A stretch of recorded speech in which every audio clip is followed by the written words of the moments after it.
Good morning, everybody. How we doing? I've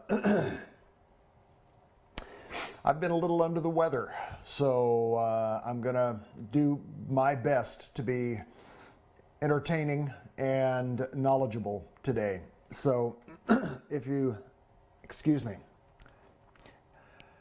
And we've had dog issues this morning as well, so you know, there you go. So if you see me sipping a little bit harder here on this stuff, it's only just so I can keep talking. So there's that part. We're going to pick this up today, guys, in chapter 35. Chapter 35 is relatively short, high-level meteorology, just to kind of understand a little bit better, perhaps, sort of how the upper atmosphere behaves, how it can drive weather underneath the tropopause. So that's kind of what we're going to be looking at here today. Some of this stuff is you know, a little harder perhaps to understand. The great part about this is that there are not very many questions about this information on the FAA knowledge exams, but it is important to kind of understand how all of this stuff sort of, you know, fits together in this weather. So speaking of weather, the weather in Colorado over the next 5 days, you guys can have a little class discussion on what the weather kind of looks like. Hint, doesn't look like there's going to be a lot of snow. So there you go. All right, guys, we're going to dive in here. Here in chapter 35, quick review of just sort of the levels of the atmosphere. And so what we're talking about here is weather that's going to be above the tropopause and sort of how it causes things to happen below it. So when you look at this, as it said, and this was discussed earlier in some of the other weather theory sections, the part of this is the fact that the tropopause kind of varies a little bit, because remember how the Earth expands, excuse me, not the Earth, well, yes, the Earth somewhat expands around the equator, but more so the atmosphere expands around the equator. And then the atmosphere is not quite as tall at the poles because of the temperature differentials that you have.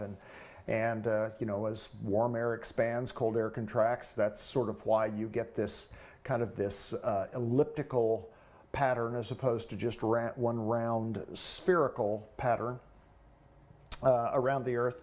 So if you look at this, again, as the text suggests here, it varies in altitudes from about 20,000 feet to about 65,000 feet over the equators.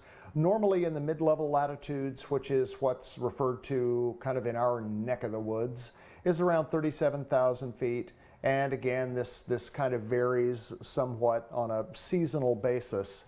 So just kind of understand that. You can look there in the margins and understand what the tropopause is. Jet streams. One of the things about jet streams, and I think you guys have all heard about jet streams and just sort of how they form. One of the things that happens is that as you come from, let's say, the equator to the poles, you know how the tropopause tends to get, I don't want to say shorter, but the tropopause is not as high as you get closer to the poles. And one of the things that happens is that it's rarely kind of this smooth event where you just have just kind of this gentle slope from the equator to the poles as you kind of wrap around the Earth there for the tropopause. It sort of happens in layers, and so you have these sheets that kind of happen. Well, as you can expect, it's sort of, you know, one of the things that I think of is I think of like tectonic plates, you know, in the Earth's crust. It's like when these plates move against each other, you're going to have certain pressures that happen in a pressure differential, and when these things kind of slide together like this, it creates this kind of this squishing effect, if you will. You know, and it's kind of like, you know, if you sort of take your hand and you kind of squish some water like that, you can, you know, kind of get this little jet of water that sort of moves. Well, that's sort of the same thing that happens with the air. As these things move across over each other, they create this narrow band of turning, rapidly moving air. And this is why they call it the jet stream, is because you have these areas where this air is moving very, very fast. Normally in our hemisphere, it's kind of a westerly to easterly direction. The jet stream can dip down low, it can go up high, and just kind of depends on where that jet stream is. You'll see in some weather products, you'll see kind of the location of the jet stream. And again, remember what that jet stream represents. It represents sort of that overlapping type of those sheets or those line breaks, I believe they call them there. You know, where that air is getting compressed and sped up. So that's kind of where that jet stream piece comes from. That jet stream can bring air with it. It can separate air masses. It can do a couple of different things. It can stay up relatively high, and it can also get relatively low to the earth as well. So you kind of have to pay attention to that, especially, you know, if you're one of the high flyers out there and you're flying up there in the, you know, above the tropopause, which we have the ability to do.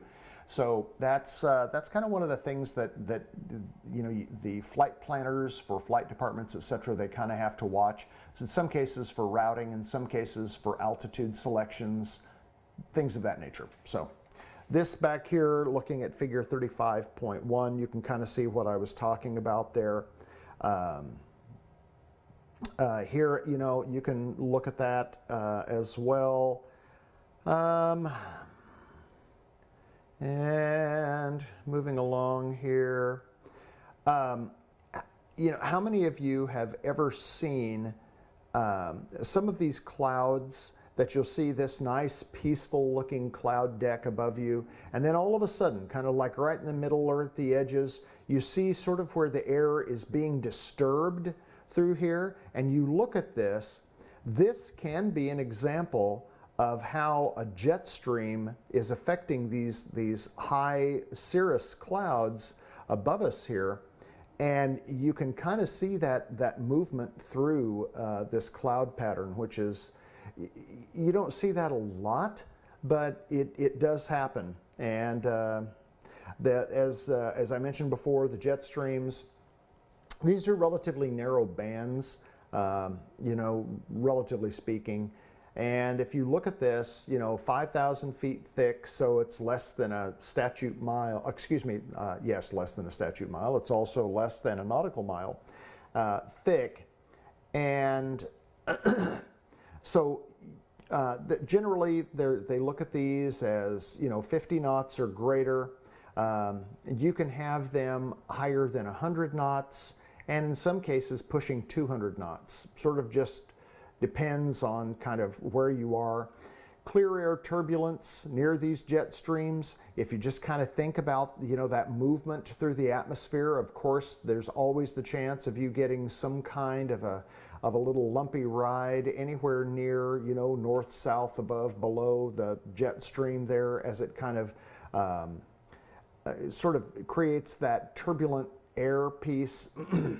This is how the jet streams form. You can look at this again, sort of those sheets. You can look at the pressure differential created by the temperature differential, and this is kind of the same things that we looked at here, sort of like with fronts almost, and kind of how those things happen.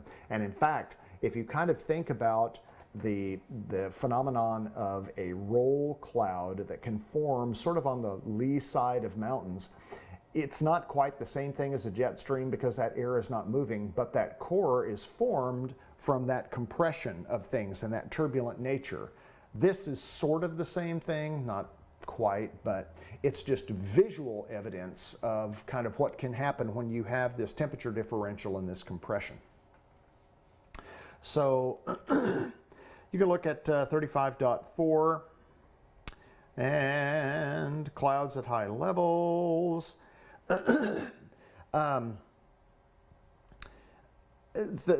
Again, the big thing is just remember any of the temperatures that are going to be above 24,000 feet MSL are always going to be negative, and so this is where you will always find clouds that are represented there by ice crystals with that. And that's kind of where you can see some of those streaky natures of the jet stream affecting high-level clouds, especially those that are sort of, you know, you know, the horizontal development versus the vertical development of things. I've never actually seen a jet stream kind of affect, excuse me, guys, and forgive me here. I'm trying hard to hang on to my voice today. I apologize.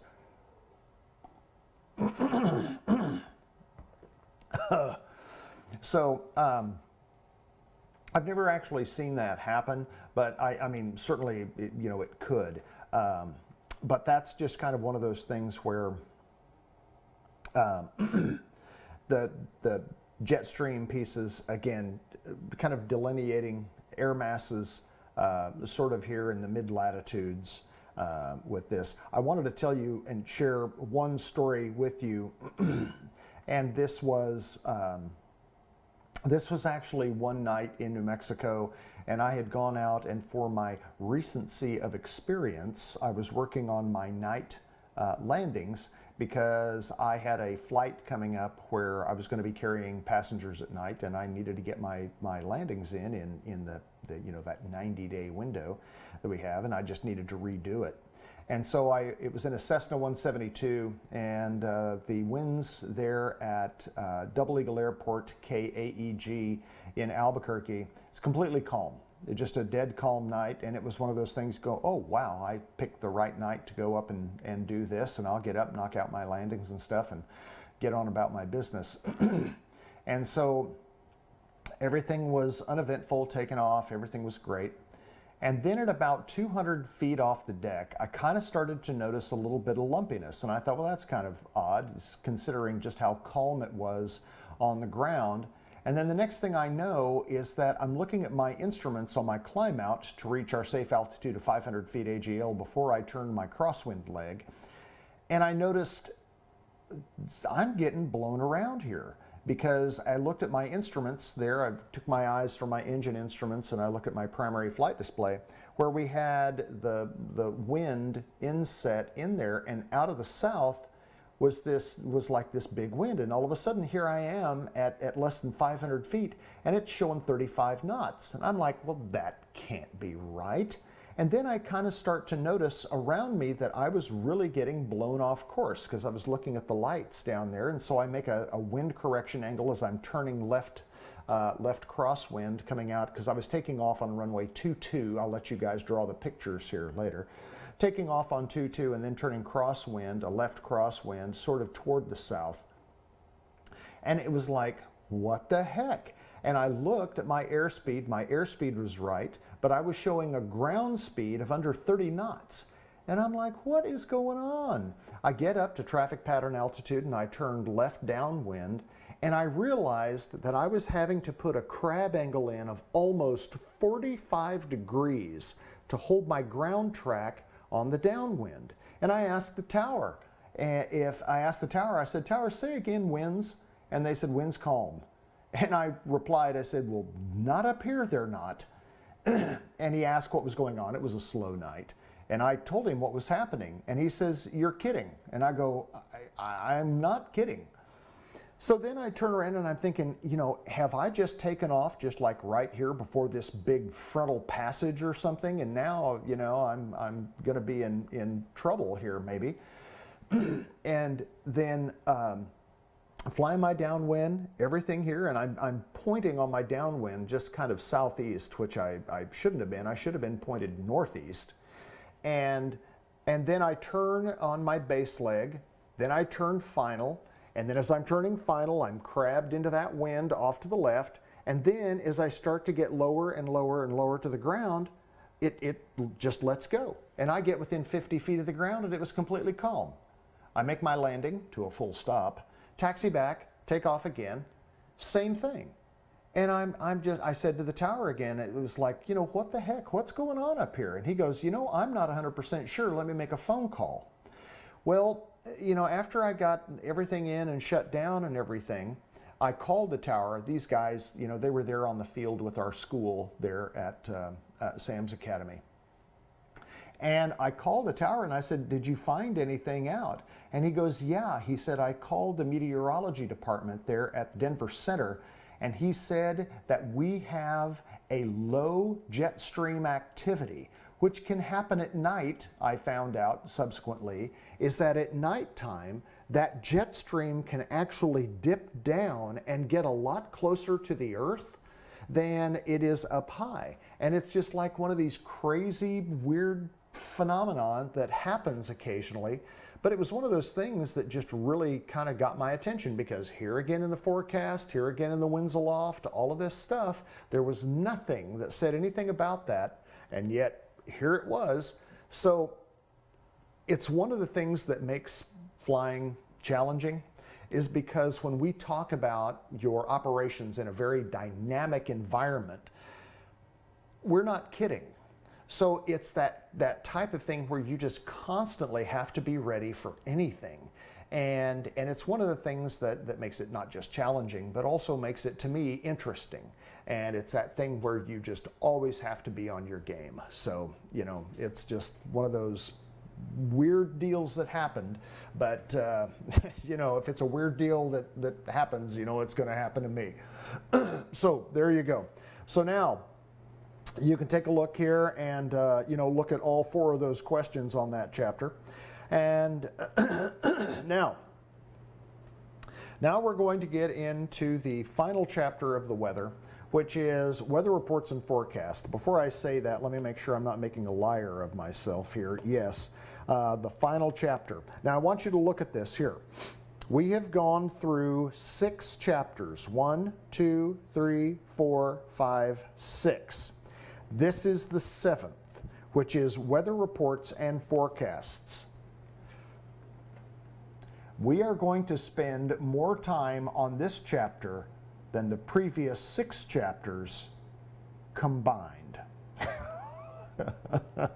So, buckle up. The reason being is because when we look at weather reports and forecasts, we're going to be looking at where these weather reports come from. And I think that you can notice here in figure 36.1, for those of you that may not be aware, that's a computer circa 1995 or whatever that is. Again, that's the one thing about this stuff, is that so much of our material is kind of dated, you know, with stuff that you see. And so part of the challenges with people like me is to drag people like you into the 21st century here using 20th century tools. So, you know, go us. But when you look at this, we're going to cover where we can find weather information, a little historic perspective on, you know, weather gathering data. And then we're going to learn the differences between an observation and a forecast. As you might suspect, an observation is someone or something taking an immediate poll of what's happening now and then reporting it.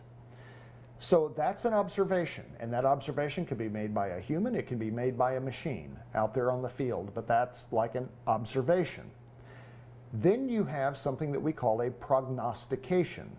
A prognosis is, this is kind of what we think is going to happen. A prognostication is sort of a guess about here's what's going to happen. But the guesses that we're making now are far more educated than the guesses that they were making back in the day. So we'll look at some of these things and we'll talk about it. Then we will also talk about how this information is presented to you, because you would kind of think that, you know, you're going to get just you know, regular English type descriptions about here's what's happening. But the secret handshake of becoming a pilot is learning how to read certain weather products. Some of them are observations, some of them are forecasts, but the way that they're presented to you can be a little different. So we're gonna get into that here as well. So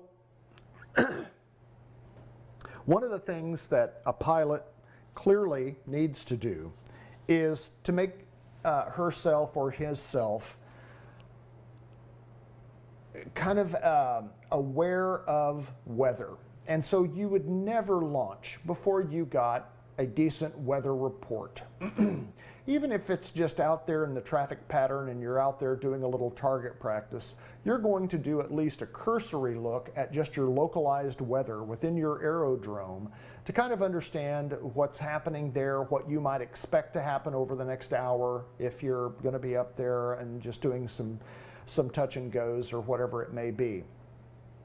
And then if you're going to be making cross-country flights, whether that flight's 50 nautical miles, 100 nautical miles, or 1,000 nautical miles, the type of weather investigation that you're going to do is going to become more in-depth, especially if you're going to be covering a lot of geography in the process. So you've got to understand, where is it that you get this information? How do we get weather for us to look at? So here we go. Certainly you can look at a computer, you can go online at places like aviationweather.gov. We'll look at that here, I think. Aviationweather.gov is one of the biggies. You can go to other industries, like for instance AOPA. They have a weather page that I still really like in kind of doing my pre-flight planning and sort of my weather looking, as things go along. It used to be back in the day that the texts would say, well, you can look in your local newspaper, for weather. And that's kind of the way that they used to do it. People used to get the morning paper to look at what's the weather going to be like for the next couple days. Well, back in the day, that's sort of the way that we did it. But the forecasting tools that the people had then are not quite as good as what they have now. In fact, they say that our 10-day forecast now is better than the 2-day forecast that they had back when I first started flying. When I first started flying, before you'd go up on a cross-country flight, you would go into the flight services office and there'd be a weather guy. And he was just, when I was doing this out there in Texas, it was the prototypical weather guy that came up, the white short sleeve shirt, black tie, pocket protector, kind of a thing. And he'd pull out this map and he would hand write on the map what was going to happen. And he'd hand me this map. And one of the stupidest things that I ever did is that I cleaned all that stuff out one time after one of our moves that we had. And I wish so much I would have kept some of those maps, because that's kind of the way they used to do it. It was just kind of nutty. And even when I started flying again in other states, that was the way that they used to do it. That's kind of how they do your weather briefing. But of course, they clearly don't do that anymore. But so now, of course, with computers, with the Weather Channel, with the Weather Underground, aviationweather.gov, these NOAA, the National Ocean, I can't say it, guys. NOAA, NOAA.gov. Yeah, look that up. Is that these are places where you can go to look at weather, not just local weather, but also regional weather and national weather, including global phenomena as well. So that's kind of what we're looking at. Some of the things that you'll see here in the text, you'll see access to flight service stations. You can do that either by phone or in the air. You can do what they call direct user access terminal, or DUAT. That was kind of back in the day. This is like when they used to use computers like this. Those services still exist out there, but in kind of a different format. Some of the ground-based radio navigation units that we'll be studying later, they also have an overlying verbal recorded broadcast on top of them, like a hazardous in-flight weather advisory system or HIWAS. Those are kind of going away, especially as more weather products make their way into the cockpit itself, so that you can keep an eye on sort of not just what's happening, now, but even in the onboard radar stuff. So we're going to talk also, when we get into this, about kind of how to use those onboard services, because some of them it looks like, okay, this is a picture of, you know, maybe what's happening now, but it really kind of isn't, because by the time that you get it, it can be 7 minutes old, and then before they change it, it can be another 7 to 8 minutes. And so here you are, you're looking at something that's you know, perhaps 15 minutes old, and it's definitely not something that you would use to try to penetrate weather, to kind of like get between two thunderstorm cells. You'll see like a little gap that may be between this cell, and you're thinking, oh, okay, I'm going fast enough that I can shoot that gap through here. We call that a sucker hole. It's kind of that thing where you think, oh, okay, yeah, I can slide right through that, but by the time that you get there using old weather, that hole could be closed and you could be in deep kimchi. So we don't do that. Another place that you can go is a place called 1-800-WX-BRIEF. Write that down. 1-800-WX-BRIEF. You can still pick up a phone and call the flight service stations and actually talk to a weather briefer. And for as long as those exist, I will still use them. And we use them for a couple reasons. One is that as you develop a sense of the weather and you think, okay, here's kind of what I think is going on, this is kind of what I think I see out here, let me talk to a professional and let me see if they see it the same way as I do. 1-800-WX-BRIEF. When you call that from Colorado, they're in Aspen, you're actually calling a center in Prescott, Arizona. If you call from New Mexico, you're talking to someone in Fort Worth. So that's kind of how that works. But in Colorado, at least on the west side of the divide, I'm not sure about the east side of the divide, but if you call that number from the west side of the divide, you're connected to someone in Arizona. And we will ultimately do that, where we'll actually call them in a class one day, and we'll talk to somebody who can kind of share information with us. But when you call them, this is where you call and you can file a flight plan. You can do it verbally to file a flight plan, as well as get your pre-flight weather. And in some cases, they can see things that maybe you can't. One of the things in the mountains that we always have to deal with is something called mountain obscuration. We can look outside and we can say, okay, right here in Aspen or you know, even Colorado Springs, you can look up and say, oh, okay, look at this. It's, you know, sunny skies, blue skies, it's, you know, things look great. Well, 50 miles away, they may not be so great. Or if you're taking a 100-mile flight, where you're going may look fine as well on the observation and the forecast, but then something in the middle there may kind of wad up and then prevent you from actually getting there the way that you intended. So it's always a good idea, especially, you know, since you still can, you talk to someone and see if they're seeing it the same way you are. So that's, you know, how we can call the flight service stations. Excuse me. Guys, I apologize. I'm trying to keep my voice going here so I can keep talking. Looking at obtaining weather by computer. Again, you can look at these things. Some of them will offer stuff in plain language. Some of them still offer it in code. When you look at the pilot responsibility, when you look at what you must do before you fly, one of the things that the regulations will tell you is that before you fly, you have to get you know, all information pertaining to the flight, which also includes weather. So this is part of your responsibility. Now, the reason that I bring this up and the reason that I brought up the telephone piece is this. Let's say, for instance, you decide that you're going to fly and you go up there and then something happens and there's an off-field landing and you bang up your airplane. One of the things that the insurance company is going to do is to see, did you first of all file a flight plan? Did you second of all get a weather briefing? Okay, prove it. That's kind of what they look at. They record the calls when you call 1-800-WX-BRIEF. Those calls are recorded. so you can actually prove that that happened.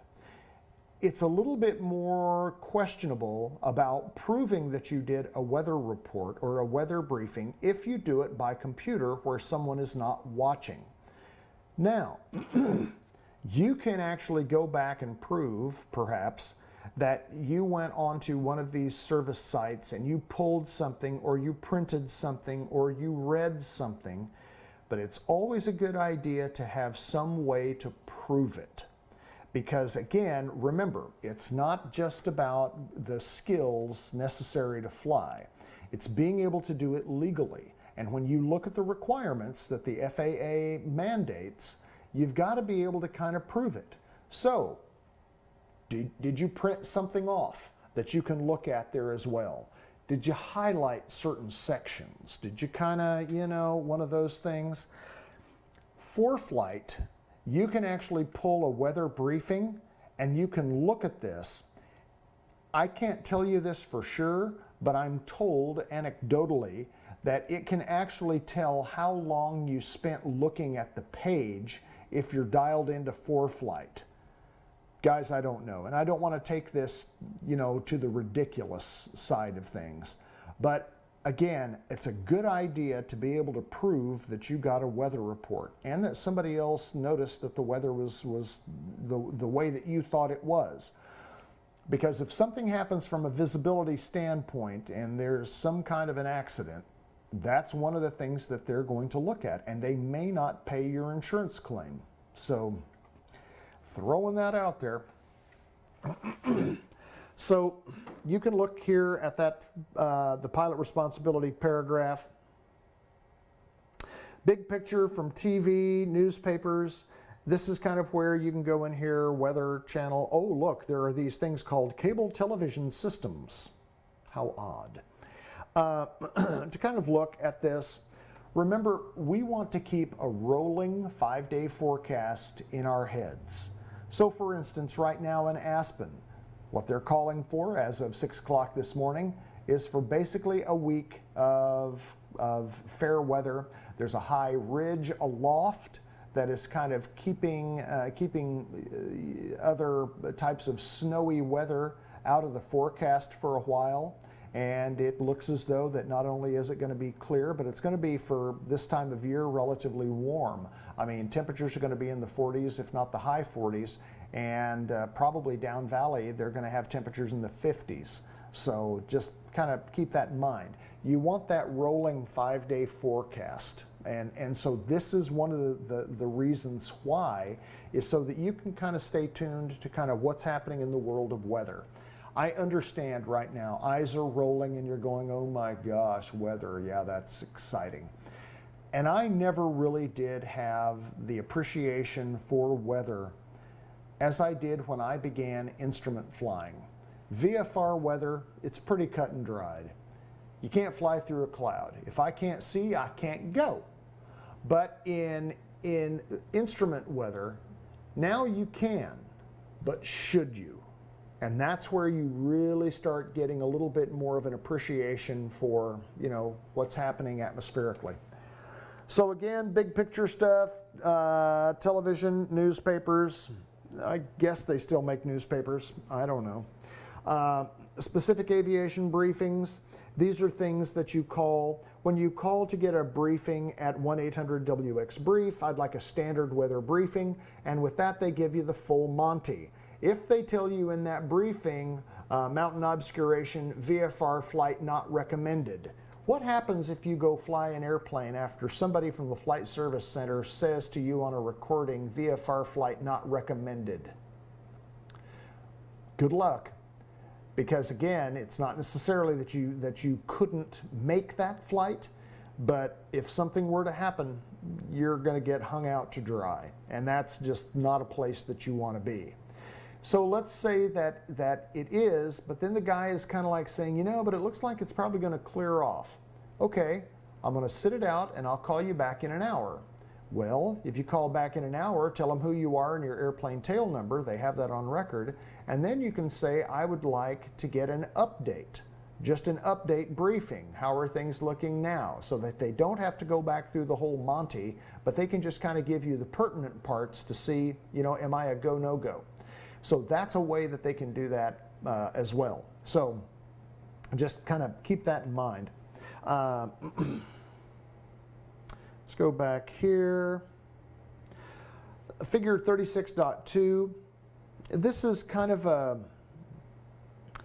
I think a pretty good beginnings to sort of a personal matrix of a go, no go, and just to kind of see these things that are coming up and that can affect your decision of whether or not you're going to make this flight. So again, you guys can look at this, you can kind of see what this is, you can read it. Good weather briefing should include at least the following, at least, and including these bullet points. And you're going to need to know these bullet points, okay? Adverse conditions. These are going to be the things here that can be affecting you as in a smaller airplane, even the great big airplanes. Kind of this weather synopsis. Give me a general idea about what's happening with the weather in this area, region, or country. Severe weather warnings. Is there severe weather that is either happening or forecast anywhere near your route? Airmets, SIGMETs, convective SIGMETs, and any kind of air traffic control weather advisories. Freezing levels. Again, as an instrument pilot, you're going to want to know where are my freezing levels so that you can avoid icing along your route. Your current weather. If you're leaving within that 2-hour window, you need to have your current weather. And again, that includes observations and prognostications. That en route forecast, 1-800-WX-BRIEF. What's the weather forecast at my destination? And this is the thing that you want to have so that you know what the forecast is an hour before you get there until an hour after you're scheduled to be there. Winds aloft. What's happening to the winds above me? Any kind of notices to airmen or NOTAMs, you need to know, is there some other kind of a NOTAM? Like for instance, is there some temporary flight restriction somewhere along the route? Is the GPS system working in this particular area? These are going to be things that you have to know. Excuse me, guys. I'm going to take some more coffee here. And again, I apologize. Doggone it. So, read all of this information here about the types of briefings that you are going to be required to receive. And you can look at this.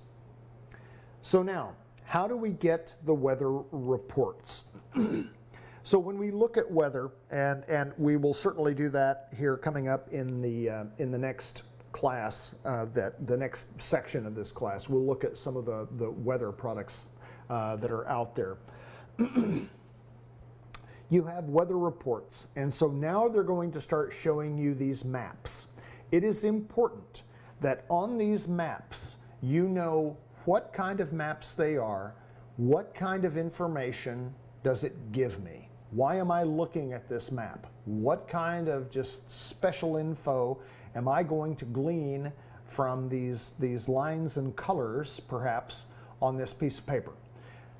We still look at maps, whether they are handheld, paper kind of maps of these things, although that's so rare anymore that you actually get something like that. But they will be electronic. And you have to be able to tell what's going on by looking at these products, because you're going to not just need to know this stuff to safely plan and execute flights, but you're also going to be tested on this information. And this is one of the areas that the FAA really takes seriously. So just buckle up. Weather depiction charts. If you look at a weather depiction chart, pardon me, guys, and I am so sorry, I hate this.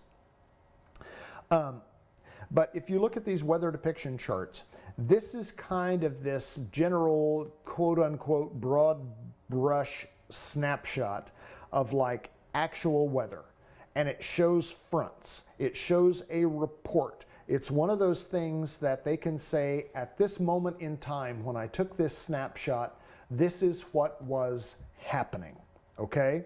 So this is it. And these are going to be those things that we kind of put in that observation bucket, okay? This is not a forecast. This is a snapshot of what's happening at this particular moment in time. So when we look at these maps, and you guys can turn these around here, one of the things that you will see here, and I'm going to show you the lower left-hand corner of this, is that you can see the actual date and time that this snapshot was taken. Now, what you're going to need to do is you're going to need to study this map. All of these little symbols in here mean something. But the cool part about these weather depiction charts that you see here is that they also supply you with a legend that tells you what they are and kind of what they mean. In this particular one, this is kind of how they do it. But on some of the weather depiction chart examples that you'll be tested on, it may not be depicted. So you're going to need to know what all of these things have, or what all of these things mean, okay? And so there, that is the alarm.